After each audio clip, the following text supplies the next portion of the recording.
preserve the democratic of Israel as the home of all its inhabitants. With the horrible attacks on Israel that shook the country and the war Jewry to the core, the protest movement changed focus to defend Israel, release hostages, and support victims and communities that were affected by this horrific attack. There is currently a big internal debate when is the right time to continue this movement to protect democracy through public events. This debate gets intensified as we see some of the members of the government and the criminally indicted prime minister use the situation as a free-for-all for their agendas. Through UnXeptable, I met a group of local ad hoc community that share common values of democracy, human rights, equality, and equity, and a deep passion for the well-being and the future of Israel as a democratic state. I brought some of these friends, sisters, and brothers in arms to share their stories as people that came from Israel, have strong ties to Israel, to give some of their insights into where things are, where they might be going, and what they can do to help, and what we can do to help. I also want to say that we come here without talking points, without a concerted opinion. Each will share their own experience, point of view, or insight. We hope to get some insights about Israel from these stories. We hope to give you some resources to get involved and help, to allow you to support Israel, even and especially if you do not support the government or their views. I also bought a sheet with some resources and links with suggestions on how to get involved. It's right there in the file. We will have the speakers share their stories. If you have time, we can do a short Q&A. If not, we're going to have a brunch downstairs, so we can talk in smaller groups. And with that in mind, I would like to present our first speaker, Dr. Neely Getzer. Good morning, everyone, and very happy to be here today. My name is Neely Gesser. I'm an Israeli. I moved here from Israel a little over 2.5 years ago to get my PhD in criminal justice at Temple. I moved with my family. I have 2 daughters who are in the Lower Merion School District. One of them is even here.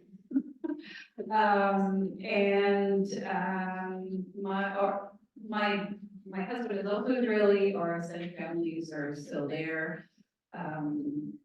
And as I tend to say, you can take Israelis out of Israel, and there's no way to get Israel out of Israelis. So what I wanted to talk to you about, so he gave you a little bit of an introduction about UnXeptable. And UnXeptable started first in California, and as you heard, it's a grassroots organization. But eventually it just started spreading across the United States and also some places in Europe, I think in Australia as well. And it was established as a direct result of the judicial overhaul that Netanyahu and his government were trying to pass, an attempt, broadly speaking, to politicize the judicial system without taking care of the proper checks and balances that exist in other countries where the judiciary is politicized, like in the United States. I'm not going to get into that, but I'm more than happy to answer any questions that you may have later on. So about a month after the judicial overhaul plan was announced in Israel, we established the Israeli, the UnXeptable Philly, so the Israeli chapter here in Philadelphia. And the way it happened was very organically. It was just a bunch of us, Israelis, who were very worried about what was happening in Israel, and we just felt like we had to do something. And the fact that we were here, didn't mean that we couldn't do anything. So we get together, and at first we called our group Worried Israelis. In fact, we still have a WhatsApp group that is called Worried Israelis. And our very first demonstration, things started happening very quickly. I think our inaugural meeting was on a Thursday night, and then the following Sunday, we had our first demonstration against the judicial overhaul. And I think it's still our possibly largest demonstration since. We had about 150 people show up at the Rocky stairs. And since then, you probably know that there were weekly demonstrations in Israel every Saturday night. When I was in Israel visiting back in March, there was no way to, you couldn't schedule anything for Saturday nights. The only thing you could do was, oh yeah, let's go to the whatever demonstration together. So we had a similar structure of weekly, sometimes bi-weekly, like every other week demonstrations.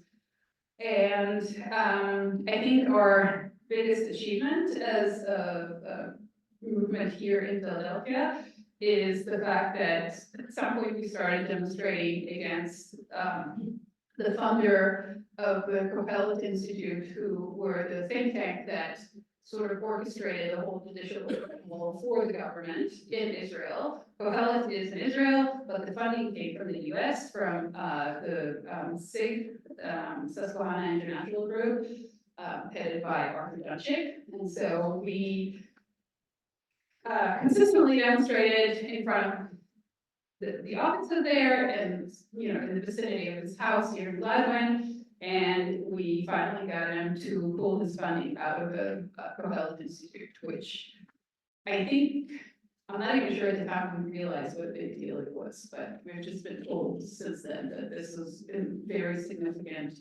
and had an impact on the judicial overall. So then on September 7th was supposed to be the 40th week of demonstrations in Israel. So 9 months of continuous weekly. October? What is it, September? October 7th, my bad. And well, as you can imagine, it did not happen. And what did happen was that because the protest movement in Israel, similar to the protest movement here in the United States, already had an infrastructure of people and ways of communicating with one another, and a bazillion WhatsApp groups for sending messages. So they decided to pivot towards civil engagement and volunteering, and we saw this happening in Israel, and then we followed suit and did the same thing and decided that our goal now is really to help Israel in whatever we can. And so from here, we had a variety of efforts. Some of it, was just donating money, but it was also collecting donations and physically packing them and shipping them to Israel, and organizing a lot of events to raise awareness to the people affected into Gaza. And these are things that we have been doing since October 7th. There are 2 or 3 events tomorrow, for instance. We welcome everyone to join, and we're happy to tell you about it later. But essentially, the concept was, let's shift all our capabilities and all the knowledge that we have and all the manpower that we have and try to assist the country. And the problem was that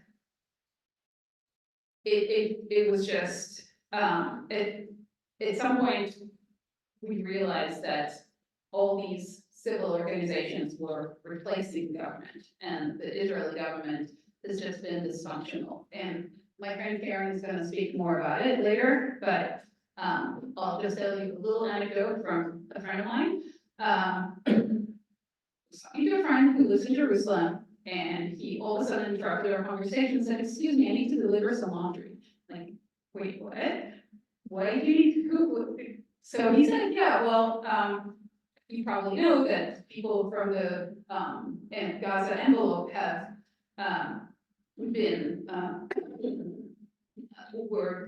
displaced, and they now live in various hotels across the country, and some large population, I forget from what area, were placed in hotels in Jerusalem.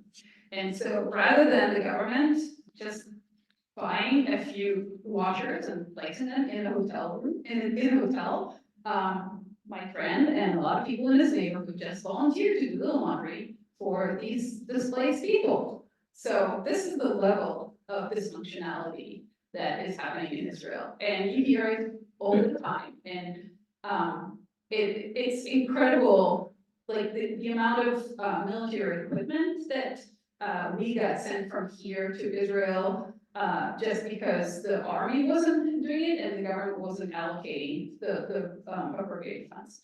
Which leads me to the next thing, which is, despite the war, and despite the tragedy, and despite, you know, the horrific, the sense of trauma that Israeli society has experienced, and not just the people in the Gaza envelope, it's really affected every single one of us, and by way of feeling that our personal safety is compromised, is at risk, by feeling that the army and the government may not come to our rescue in time of need.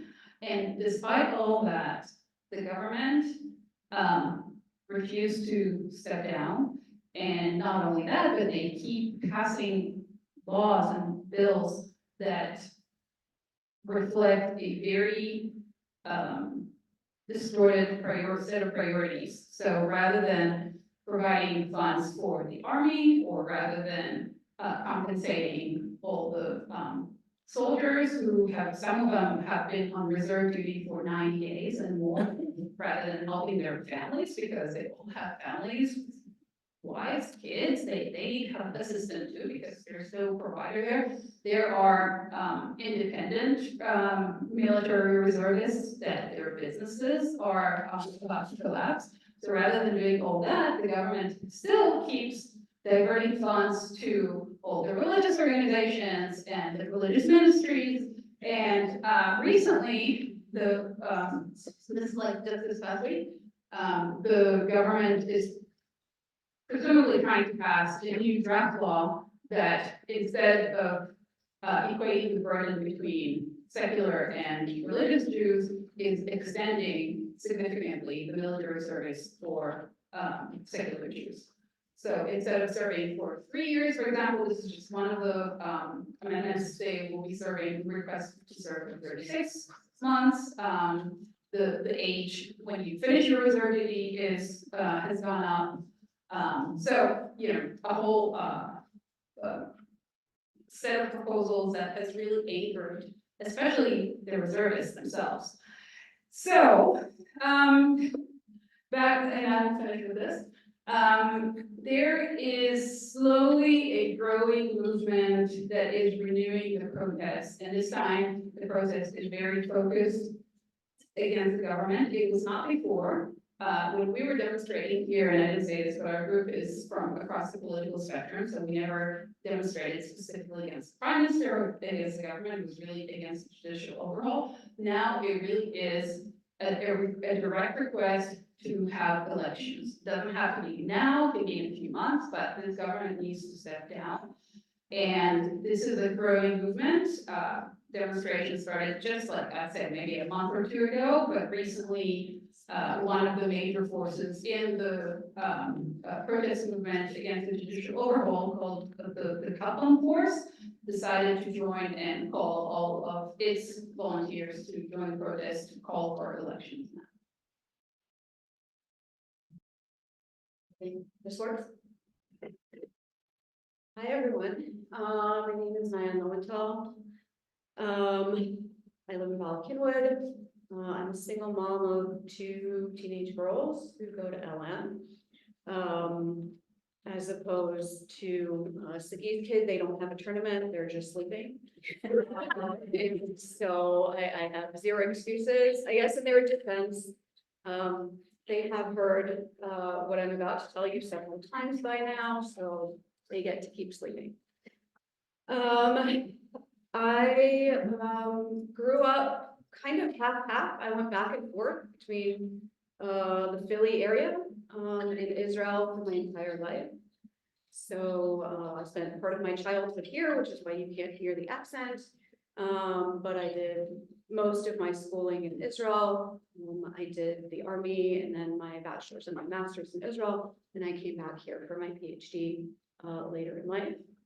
I'm a social work faculty I literally worked for the state of Florida.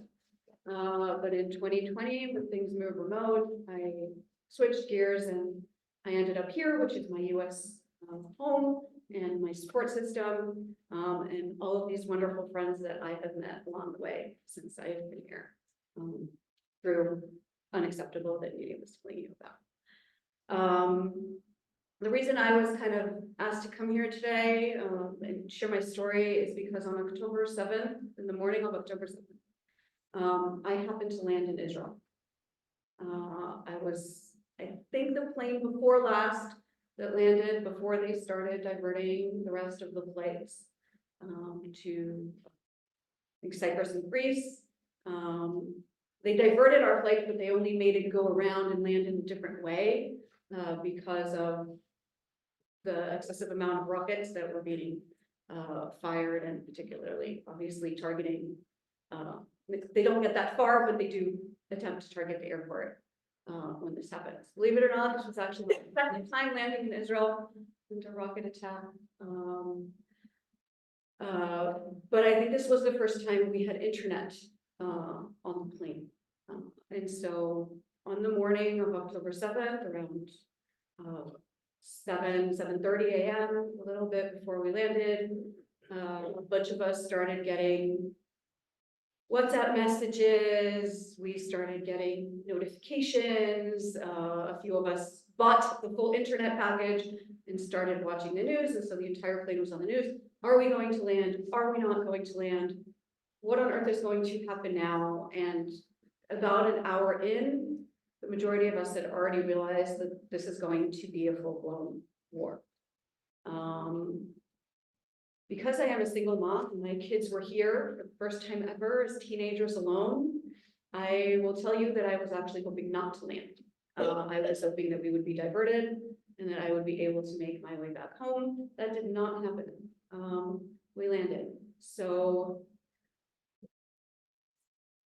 I'm gonna hop on what Neely said. She was talking about she was talking about Unacceptable. Before we landed, it was around 9:30 or 10 a.m. The messages that started arriving were not from the government that was still shut down. It was a Saturday, so there was no public transportation. The messages that we got, and there were multiple of them, were from the organizations that were involved in the protests against the judicial reform.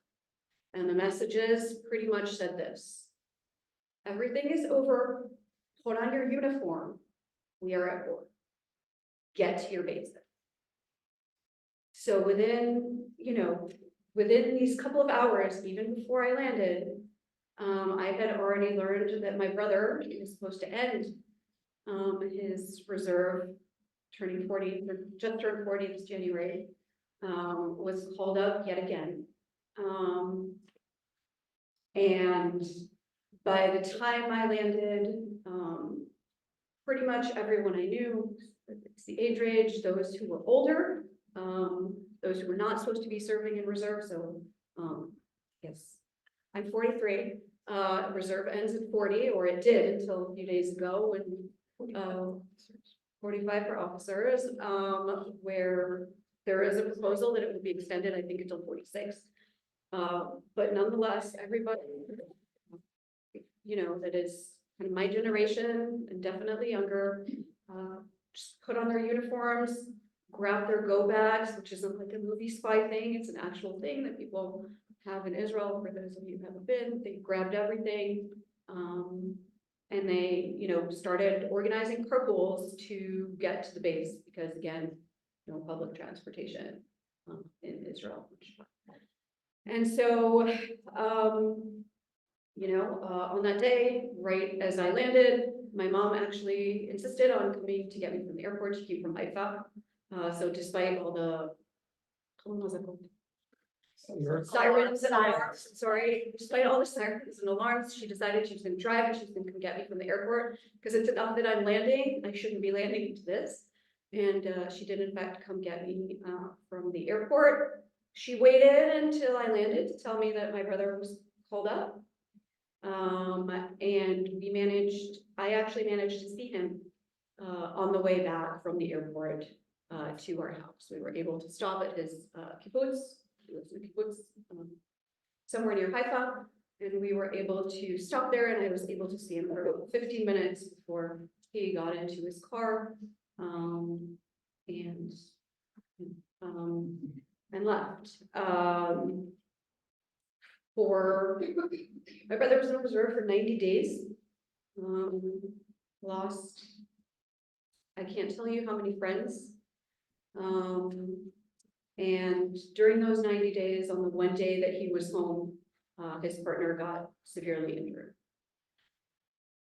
For the first week or so, 2 weeks or so, we had no idea where he was. And then once, you know, they came out for a little bit,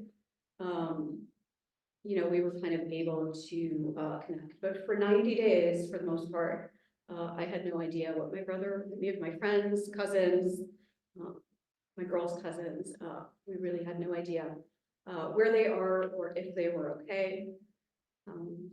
My brother's a paramedic. He's a paramedic in real life. He's a paramedic in the Army. He is the guy that you want next to you when something is wrong. But he's not the guy who talks, and he's not the guy who shares. And, you know, he's not the everyday one. He's the one where you want when something is blowing up or somebody is shooting at you. He's the one that you want right there in real life, and I suppose in the Army. I'm one of the few people he sometimes talks to every once in a while. And he did actually pick up the phone when he came out. He picked up the phone and he called me, and I know we're being recorded, so I probably shouldn't say this. But, you know, he picked up the phone to me, and some of the things that he shared would really shock you. I'm not gonna, you know, sort of talk about them here. I have kids here, so I will let it go for now. But, you know, the fact that my brother talked is a big deal for anybody who has ever met my brother.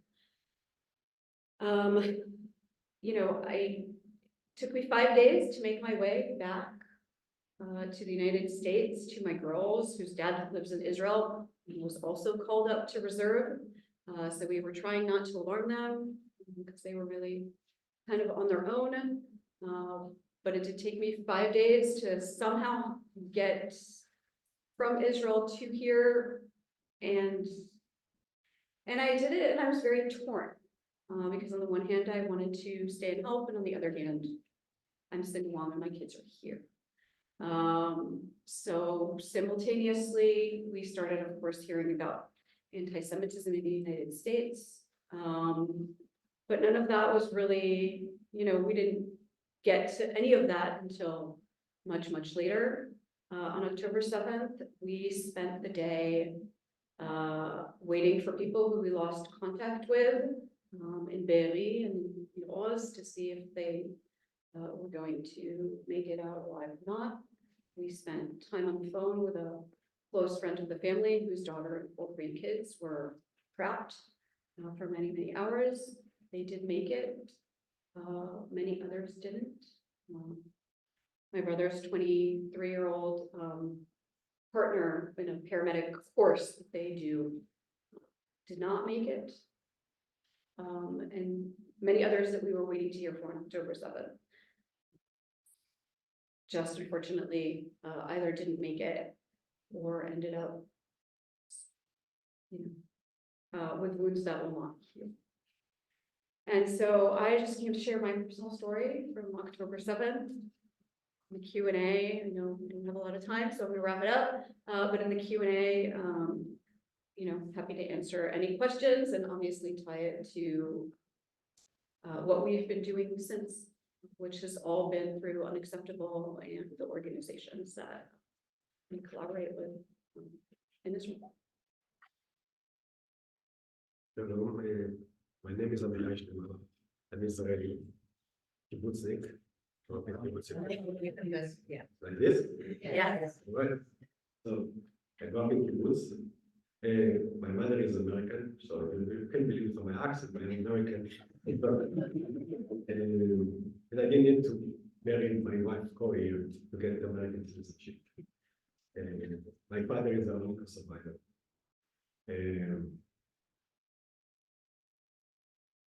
So I left the kibbutz, I became an engineer. I was active in the peace, in the peace for promotion peace in the in the Shalom Achshav and so on. I was in the in the Kikar when Rabin was assassinated. We later in '97 we moved to the United States with our kids, with the family here. We are part of Foxhole, if you're not familiar with that, we can talk about it later. It's a circular community, Jewish community here in the Philadelphia area. And I was active in UnXeptable, from the beginning when we started trying to defend Israeli democracy here in the Philadelphia area. But in October 7th, everything changed. And maybe everything except maybe the Israeli government. My stepmother, Lisa Iman, was a hostage in Hamas, in Gaza, at Hamas, for 53 days. She and my father were together for 20 years.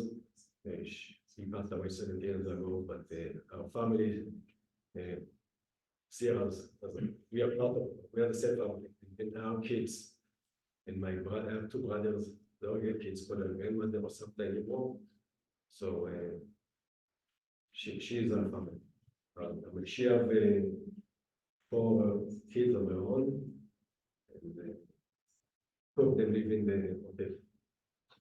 Okay, so October 7th, she didn't answer the phone 10 a.m. I mean, she's gonna say before, but she didn't answer the phone. I cut this short. Story short because we don't have enough time. I'd be happy to answer questions later, but she didn't answer the phone anymore. Keep trying to call her at 4 o'clock. The phone was answered by Hamas, so I understood that something bad happened. The kibbutz near Oz was, let's say the military came to the kibbutz. IDF came to the kibbutz late afternoon. Hamas was gone, but they did what they wanted to do and they left. There was no fight in kibbutz Oz. When they came, so one of the neighbors told the family that he heard they were calling for help, and he went outside. He saw surrounded by terrorists, and he understood there was nothing he can do to help them. Luckily, he made it back to the safe room and survived. So that's one goal we had, that she is okay. I mean, okay, better do. But she was taken alive at that time. So that's for Saturday. Monday, I think it's Monday, one of the grandchildren looking at 2 Hamas propaganda videos, found few clips showing her. Getting, somebody walking in the house, somebody leading her outside of her house, somebody put her in a car. The car was closed, and it was evidence. We were happy, relatively happy, but she was alive and she put in a closed car. And that's what last we heard about what's going on with her. So the kibbutz was evacuated, and also kids or daughters that lived in the area were evacuated to Eilat. The kibbutz was destroyed. I mean, out of the 400 plus people in the kibbutz, more than 100 people were all kidnapped or killed the day of October 7th. The family in Eilat. So just few little stories. One of the daughters asked me. He was a bus driver. He came to the kibbutz to get out the mefunim, to take them out.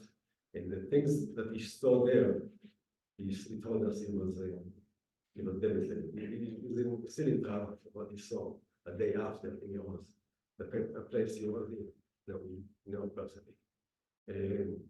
The daughter was involved with, the kibbutz. There were so many members. They could not come to the kibbutz to bury the people. So they had funerals all around the country. She was organizing the transportations for people to get to the funerals of the members of the kibbutz. And there was nobody else to do it, so she did it. So additional to worry about her mother and what she's going through, she also organized this. So during the time for 53 days that she was in capacity activity, the family in Israel and the family here did what we can. We joined demonstrations, we interviewed the media, talked to everyone who wanted to listen. We were prepared to listen and bring the attention or bring the hostages to be the high priority. Release the hostages to be the high priority. Ditsa's one of the grandsons, Stam, my brother, the son, he moved to live in the Kikar, in the square where the hostages square in Tel Aviv, where all the activities are centered. He moved to live there in the tent and join activities, and he's still there. My daughter Neta, who is a peace activist, give interviews in the media, but posted commentaries in the newspapers, and she was in the view that don't destroy Gaza. My mother did not want to destroy Gaza. She got and wishing her and her mother all kind of unimaginable things at their own patient. During at the time when the first cycle of release it was established, the agreement. So every night we were waiting for the news. There was no knowledge of what's going to happen. So this was, I think, released in the 5th day, 6th day, and every night we get the list and she's not there.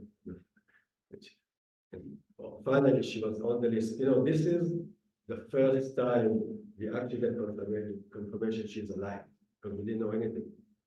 So this was the first confirmation she got she's alive, and of course we watched all the process that she was in, and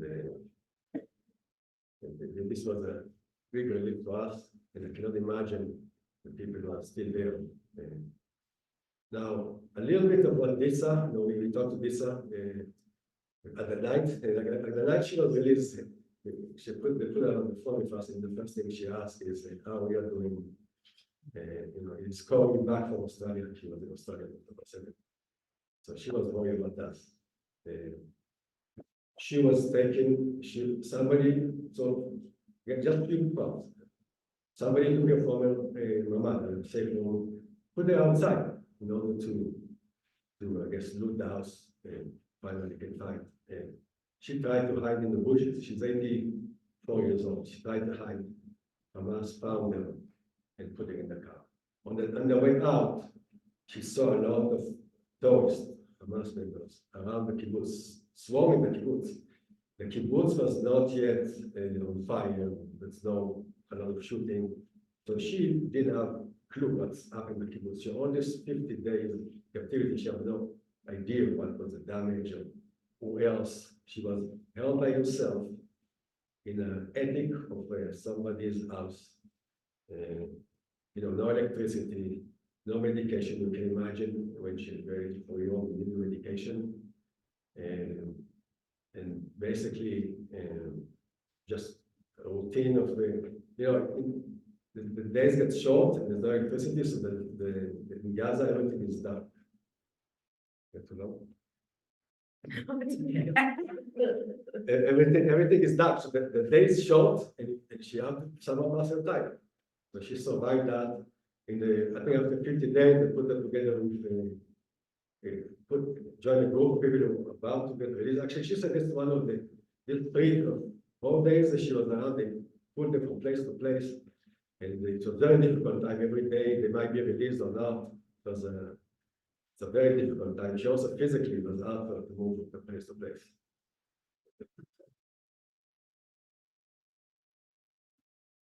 Very happy to be back. Yeah, she's after some transitions, she now lives in She just moved to assisted living in outside of Ramat Gan. There were a few other members of the kibbutz out there. So I just want to share a few thoughts. As a humanistic Jew, I always believe that violence is not the answer. That we should go and achieve our goals in a civic ways. If the Palestinians want to get their state, they need to go about it in a civic way, in the civilian resistance way. Fortunately, the events that after October 7 show that the Palestinians got attention, the world attention. They didn't get it before, but they got it now. So violence did help them, fortunately, to get it. Now, Hamas public goal is not Palestinian state. They have different goals, in jihad, but the Palestinians get their attention. Additionally, I was against getting to Gaza on the ground. I thought it's a lot of people been killed. The hostages are there. It's just going to be a disaster.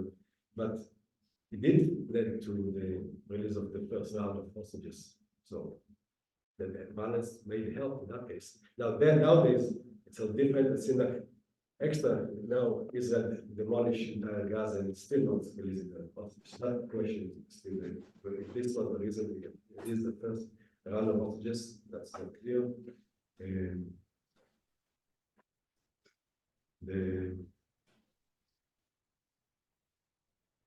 The current government, besides being not functional as described before, have no plan for the future, no clear plan for the future. There's a conflict between hostages and destroying Hamas. The government cannot resolve it. That leads to isolation of Israel, contamination of Israel. So the government of Israel is not doing good for the future. They don't offer a good future for Israel. It's just not there. They don't see it. They do the opposite actually. So not here. The last thing I want to say is that for 26 years, I from the left side of the map in Israel, I always say that you can be Zionist, you can love Israel, support Israel, and still resist or oppose the government policies.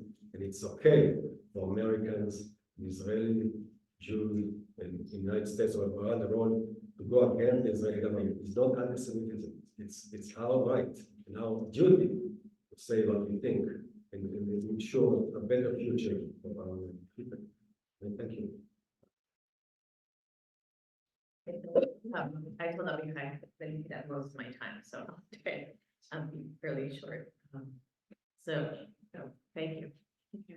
I am Corey Shtema, grew up in New York and moved to Israel when I was 19 and lived there for 12 years. I served in the Army. I met him, went to law school, practiced law, had my daughter, and moved back here like nearly to pursue my education. I am a social work professor at the University of Maryland, Baltimore. I've been working for 18 years and I got my PhD at Bryn Mawr. Yeah. Anyway, so I guess wanted to share my my task here was to share just a tiny bit of my experience. You heard Avikai describe what happened to Ditsa, and I think I just want to underscore, because the family in Israel has been underscoring this. When Avikai said that we tried to call her when we heard that things were going on, that's routine. So for 20 years, she lives near Oz. She lives about 2 kilometers from Khan Yunis. You can literally see her neighborhood. I want to say is, but I keep thinking was. Okay, yeah, is it better? Anyway, so she lives on kibbutz near Oz, and the row of houses where they live is at the edge of the kibbutz. It's houses that were built for people who are mostly, not because they were elderly, but because they were aligned to like get a house when they moved, but they're on the edge of the kibbutz. And so you look out her window and then there's like a road, that is the road that goes around the kibbutz. There's a fence, there's some fields, and then there's Khan Yunis. And so it is routine that when we hear these rocket fire, which there is often, we just call, like that's the routine. and never expected to call and not have an answer. The routine is, yeah, I'm in the safe room. So I just wanted to say that. Anyway, like I said, I was in Australia. I was a visiting fellow at university there in Brisbane, and really excited to be there. And I had taken a 4-day jaunt to Sydney for work, and Saturday was a vacation day, and I was in the Blue Mountains on a tourist trip. And I came home, came back to my hotel, so I was alone in a hotel room in a country that it was the first time I was there, in a city that I'd only been at for 2 days. And I started getting messages from what was like the middle of the night here. And I tried to call him from Israel, there was no answer. He was sleeping. I was like, why am I gonna wake him up for bad news to worry? But the more I sat there by myself, the more worried I had. So, you know, I think what I really wanna share from there is I was far away from family. I was far away from Israel. I was far away from anyone that I knew. And then I thought, well, what can I do? So just, I kind of want to mention one thing I could do is we were trying to call to get, Dee's diabetic in addition to being 84 and having some other medical conditions. So we were really worried about the medications. And this shows how organized the kibbutz was. The nurse on the kibbutz had put together an Excel spreadsheet that had a list of, I don't even know how many people, 20 people, 30 something people that get regular medications. And we were trying to get that. I'm a social work professor. I have students who work for the State Department. Yeah, the people who were hostages. And we were trying to push all the levers we could, you know, as found by former students and colleagues and, you know, like everybody else was calling when they knew, to try and get somebody to get that list of medications, and everyone refused to take it. The State Department's like, oh yeah, but is she American? She isn't. There was one person on the list who was, but they're like, you can't really do anything, and the Red Cross didn't want it. So these were the kind of things. I went on the radio in Australia, and we were trying to do. So I think, you know, I want people here to know what happens like in the world. So I had only been in, I'd been at a Shabbat dinner the night before with somebody who had been a rabbi here during Mordechai, folks know him. I knew him, you know, so the connection of Jews, right? So of course I called the 2 Jews that I met in Sydney, even though I'd only been there like 40 hours, who offered to come get me and to be with me. I went back to Brisbane. I had, you know, like folks here were saying through UnXeptable, when I knew I was going to Australia, I said, I'm going to Australia, find me the demonstrations. So I had been in connection with Sheila, who is at the, she's a National Council of Jewish Women in Brisbane. And I had been scheduled to give a talk on October 11th about unacceptable and democracy in Israel. And I called Sheila and I said, we're not doing these talks anymore, but if you want, you can come and talk about my mother-in-law. And so I did. So the community embraced. I went and 30 people showed up. And I want to say to all of you that our Judaism connects us around the world with other people. But when I sat in that room and I told my story, the first thing I said is, who here has someone in Israel? And almost everyone raised a hand. It was a nephew or a cousin, or there's a lot of people in the Brisbane community who originally were from South Africa. And so there were people, they had relatives who had gone, and that's where Sheila's originally from. And so they all raised their hand. And so we're not only connected through our Judaism, but Israel is like a hub that connects us as well. We're connected through the people who are connected to each other when they're in Israel. And so I want us to really think about, like, as Jews sitting in America, and you may have different opinions about whether, you know, you're connected to Israel or should you be connected to Israel. But we are, and that was really helpful for me. I went to Zara's bat mitzvah. I didn't even know Zara, but like, I went to a bat mitzvah on Saturday, I guess it was October 15th, we can do 8+7, you know, and I shared a prayer book, and there were people there, and they gave me hugs, and that was important, you know, for me, and I think it was important for them. So, and we have family in London, and we call them. So you know, now I'm doing the time thing, right? Like we're all. So the other thing that, you know, Amitai and I, when we talk to people, I also would say, I don't know how, if you, where you're at in age and stage in life, but we've actually found, while we were marrying this personal learning, I'm an out Jew at my university because I take students to Israel, so everyone I know. And I teach at a school that has graduate programs, so master's and PhD level social work programs. And a whole bunch of people, my colleagues and students, started coming to me. They were writing me. Sometimes they didn't know about my mother-in-law, but they were writing to me as the out Jew. They're like, what do I do? This is happening. So even while I was carrying my own personal burden and it was really hard, I felt the need to help other people and, you know, to be a support for them. Mikai and I were asked to come to Haverford College to give a talk. And, you know, we can tell you more about what the students there told us. But, you know, we did help, but we were also helping a lot of people here in the diaspora, in Philly, in Australia. And so, you know, we are helping you and your kids and us, but we also need help. And so there's a reciprocity here that I think is really important for us to be thinking about. Our own kids are all at school. We have one kid at University of Toronto, we have one kid at College Park, we have another one at NYU, each school a different place. And I was hoping that there were people in each of those places who would be supports for my kids, like we were trying to be supports for our students and have our students in our backyard. And the last thing I want to say, I'm not really sure how to say this, but you know, it's okay. You know, not all of us are Jews in our public spaces or personal spaces. But I think, you know, for me, I'm doing a rethinking, and I'm hearing a lot of people come to me who are trying to rethink, what does it mean to be Jewish and how we signal and how we put that there? And, you know, what does that mean about our relationship to Israel and what we do and what we say about Israel and how that all ties into anti-Semitism. I think I'm kind of sharing these thoughts, and we're sharing with all of you. We have a lot of things we're not sure about and influences. And we want to be talking to all of you, and we're talking to amongst ourselves about what to do, but we need to figure it out together because it impacts us all. I am the last speaker, so thank you all for your patience. My name is Karen Averill. I actually was born in America. I made Aliyah when I was 24 years old. I live in Balkan with my husband, an incredibly adorable dog named Sherman, and I have one son who is a sophomore at University of Pittsburgh, and today is his birthday. So,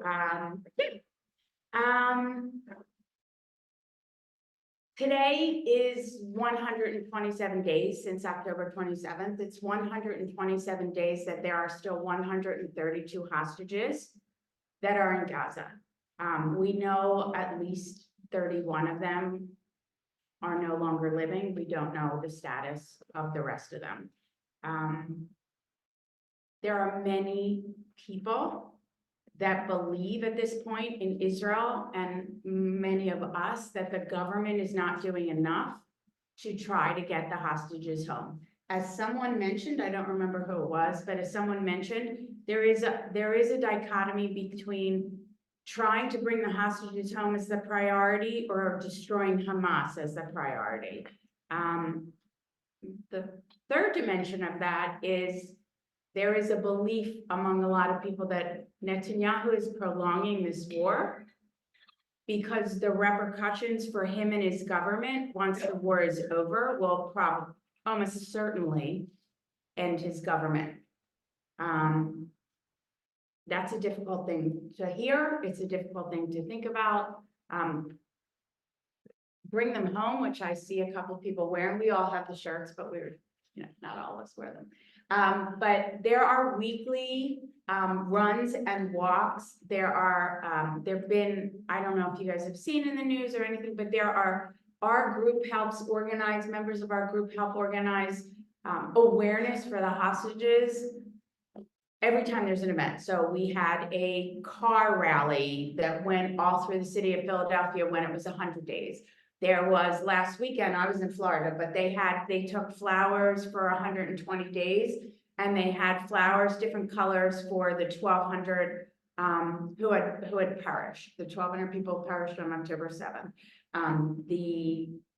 For the hostages that have been rescued, there were white flowers, and for the hostages that are still there, there were yellow flowers. So there are constantly, we try to continue to raise awareness. We do whatever we can to try to help to bring the hostages home. On a personal note, I was brought to talk about two things. So one is that I plan to go to Israel shortly to volunteer. I am a physical therapist. I no longer practice for about the last 2 years, but they are in grave danger of not having enough people in Israel for many, many things. So one of the things that was initially broadcast, which I'm sure you've heard about, was there were not enough doctors to treat all the people. And so they put out an APB to the United States, to Australia, to everywhere, does anybody know any physicians? So about a month or two ago, one of my friends who actually got back about 2 weeks ago, he's an pediatric anesthesiologist. He said, they're now asking for therapists as well. Do you want to go volunteer? So there is a fair amount of paperwork. Every time I think I'm done giving them what they asked for, they ask for something else. I'm almost done the process of giving them everything they need. And I feel the need to go over and volunteer to help. I'm just not sure if I want to do that because I also happen to love to cook. And there's a lot of, spontaneous pop-up kitchens or areas that are helping to feed either people that have been displaced or the reservists, or because the food that they're getting is really, it's army rations. So I'm just not sure if I'm going as a physical therapist or I'm gonna go as a cook. Since October 7th, there is approximately 170 to 180,000 people that have been displaced in either the Gaza area or up north because of what's going on, because there is a really large threat from Hezbollah at this point in time, which has really been increasing lately. There were over, I believe, 350,000 reservists that were called up for duty. The other organization that I almost went to, but some of my lawyer friends told me it was a little risky, was there was a pop-up organization that is bringing, the reservists are older. They're no longer used to army duty. A lot of them have desk jobs. And there's an organization that popped up, but it's a little loosey-goosey, but it goes to all the army bases in the north, and it brings a troop of massage therapists, physical therapists, acupuncturists, to try to help the reservists who went from their cushy little desk job and they're not used to carrying 70 or 80-pound army bags to go from place to place. They're sleeping on the floor.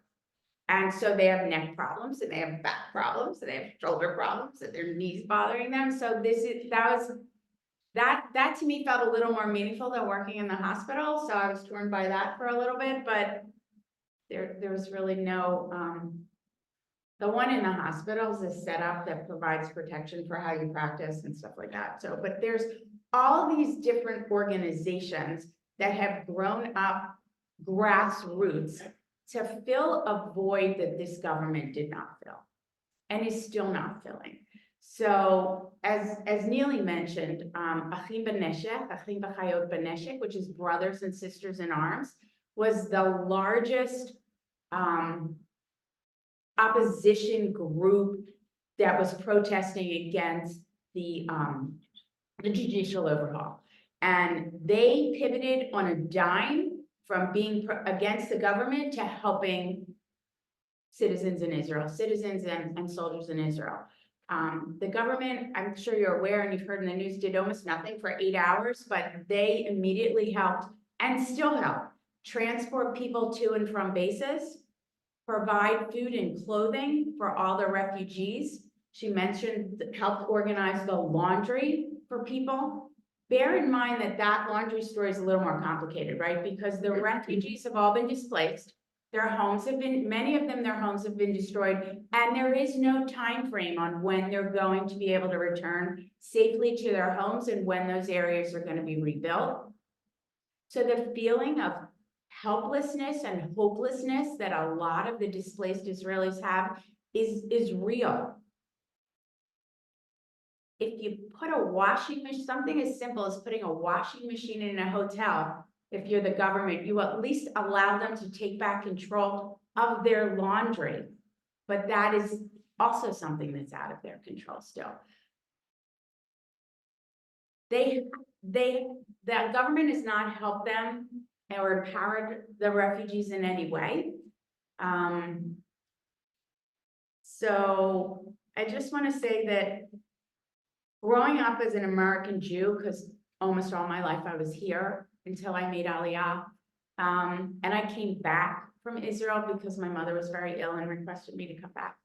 And then I got too Americanized and stayed here. But growing up in the 60s, 70s, 80s, you know, the proverbial thing among American Jews was, spoken or unspoken, was, if you don't move to Israel, then you're an American Jew. You can't speak up about the government in Israel.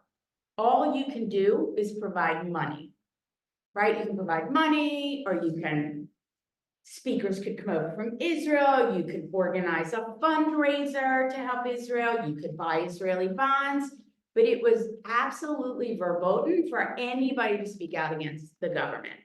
But the government right now is really an existential threat to democracy in Israel.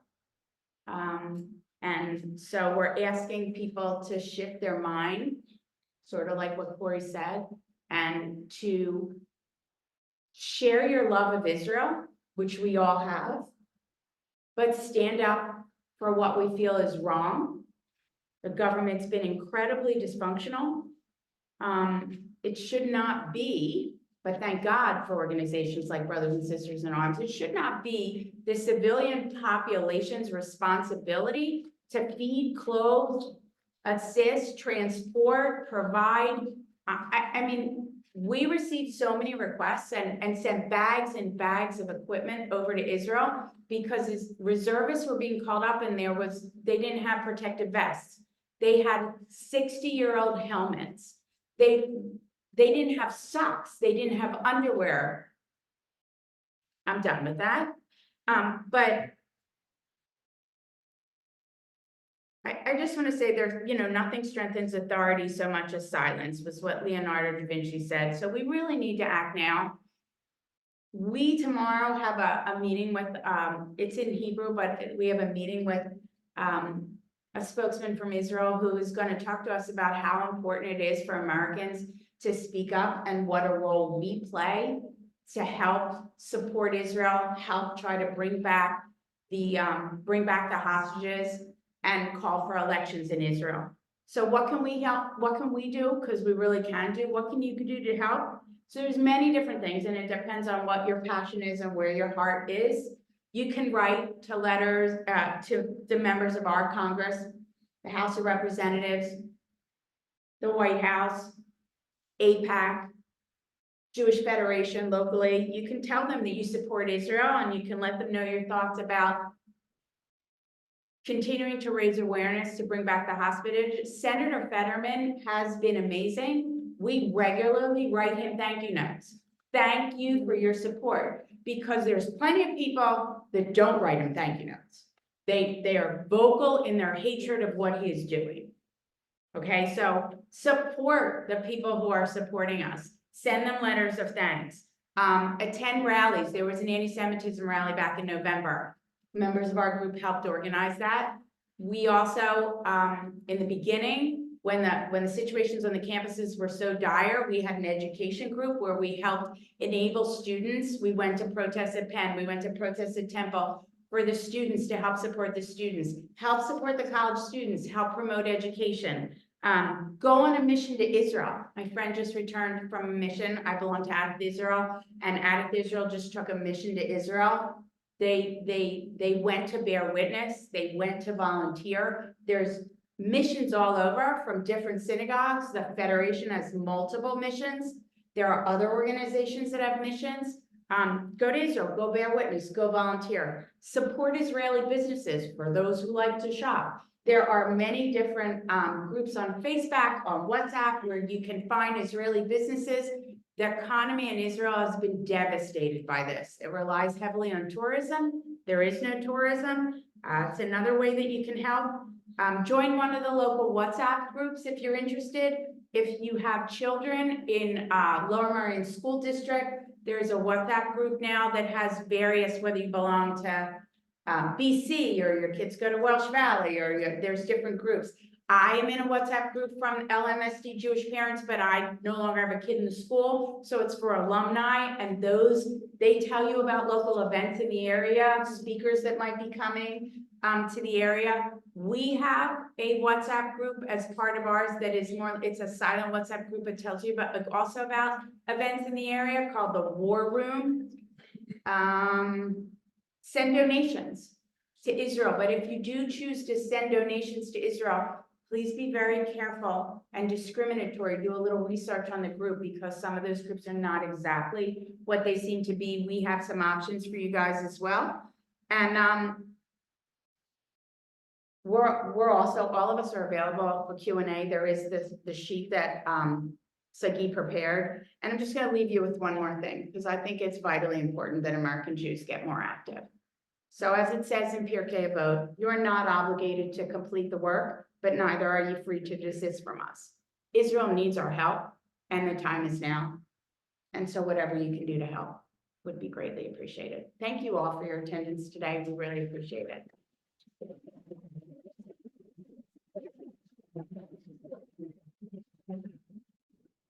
Thanks again to Beth David for hosting us and giving us this stage. And I know there's going to be a little lunch downstairs, so if you guys want to chat, feel free. There is a sheet with some resources and QR codes you can scan with your phone if you want to go to the various websites. And if there's some missing or getting them by email, you can get that distributed. Thank you to those on Zoom. And thank you for everybody on Zoom.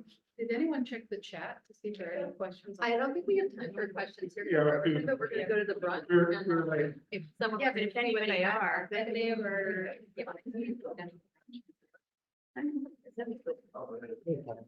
Thank you, everyone. If there's anything, maybe we can just type the answer. Or love around you with your family, with your friends and your mission. Thanks very much. And. There's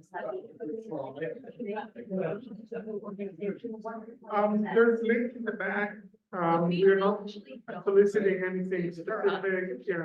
But the You can organization. donate to the kibbutz, Forget-